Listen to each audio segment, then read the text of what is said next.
শুধু কি তাই নাকি? বিশ্বনবী একদিন সাহাবায়ে কেরামকে উদ্দেশ্য করে বললেন, ও আমার সাহাবীরা, আমার উম্মতের মধ্যে কারা সবচেয়ে গরিব দরিদ্র হত দরিদ্র জানো কিনা বলো? সাহাবায়ে কেরাম জবাব দিলেন, ইয়া রাসূলুল্লাহ, ইয়া হাবিবাল্লাহ, এই পৃথিবীতে যার টাকা পয়সা নাই, অর্থ করি নাই, তাকেই তো আমরা গরিব বলে বিবেচনা করে থাকি।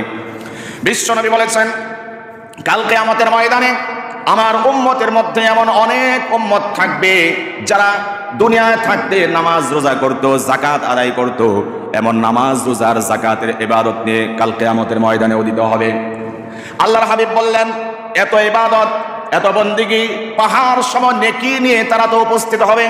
উপস্থিত হওয়ার পরে ওই যে দুনিয়াতে থাকতে কাউকে অন্যায়ভাবে গালি দিয়েছিল, অন্যায়ভাবে কারো মাল আত্মসাৎ করেছিল, অন্যায়ভাবে চাঁদাবাজি করেছিল, জুলুম নির্যাতন করেছিল, ওই ব্যক্তিদেরকেও হাজির করা হবে।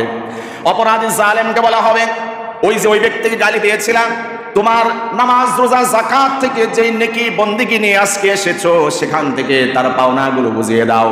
বলা হবে, ওই যে অমুকের জমিন আত্মসাৎ করেছিলে, তার জমি আত্মসাৎ করার অপরাধের কারণে আজকে নেকিগুলো ফিরিয়ে দাও। তাকেও তার নেকি ফিরিয়ে দেওয়া হবে।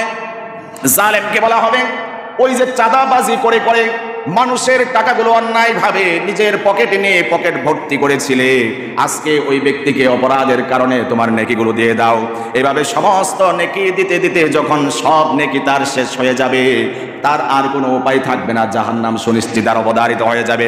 বিশ্ব নবী বলেছেন, যেই ব্যক্তি হাজার নামাজ নিয়ে পাহাড় সম বন্দেগী নিয়ে যাকাত আর নামাজ রোজার বন্দেগী নিয়ে উপস্থিত হবে, উপস্থিত হওয়ার পরেও সমস্ত বন্দেগীগুলো দিয়ে দিতে হবে মাজলুমকে, ওই ব্যক্তি হচ্ছে আমার দৃষ্টিতে সবচেয়ে বড় গরিব।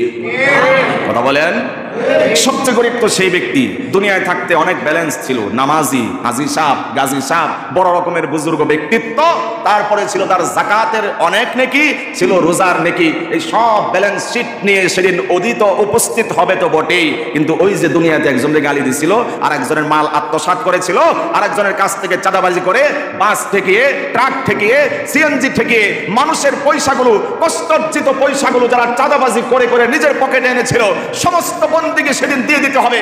তার মতো এত হত দরিদ্র আর কেউ থাকবে না সেদিন। নবীজি বলেছেন, ওই ব্যক্তিটাই হবে সবচেয়ে বড় গরিব। টাকা পয়সা না থাকলেই যে গরিব হয় এমন না, এত কিছু থাকা সত্ত্বেও কিয়ামতের ময়দানে কাজে আসবে না, এর চেয়ে আর বড় দরিদ্র, হত দরিদ্র আর কেউ হতে পারে? রাসূল সাল্লাল্লাহু আলাইহি ওয়াসাল্লাম তাকেই দরিদ্র বলেছেন। এই জন্য যার উপরে জুলুম করা হয় তাকে বলা হয় মাজলুম, যে জুলুম করে তাকে বলা হয় জালেম।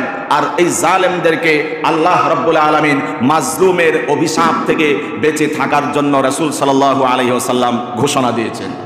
নবীজি বলেছেন, ইত্তাকি দাওয়াতাল মাজলুম ফা ইন্নাহু লাইসা বাইনাহা ওয়া বাইনাল্লাহি হিজাবুন। খবরদার, খবরদার, খবরদার, মাজলুমের অভিশাপ বদদুয়া থেকে বেঁচে থাকো। মাজলুম যদি একবার আহ শব্দ উচ্চারণ করে, আল্লাহ আর ওই মাজলুমের মাঝখানে কোনো পার্টিশন থাকে না, পর্দা থাকে না, সরাসরি আল্লাহর আরশে আযীমে সেই আহ শব্দ পৌঁছে যায়। এই দোয়া নিশ্চিত কবুল, এটা কবুল হবেই। মাজলুমের চোখ থেকে যে অশ্রু প্রবাহিত হয়েছে, মাজলুমের জবান থেকে যে আহ শব্দ উচ্চারিত হয়েছে, গরিবের জবান থেকে জুলুমের শিকার হয়ে যে আহ শব্দ উচ্চারণ করা হয়েছে, ওই জালেমের বিচার আল্লাহ রাব্বুল আলামিন দুনিয়াতেও করবেন, আখিরাতেও করবেন।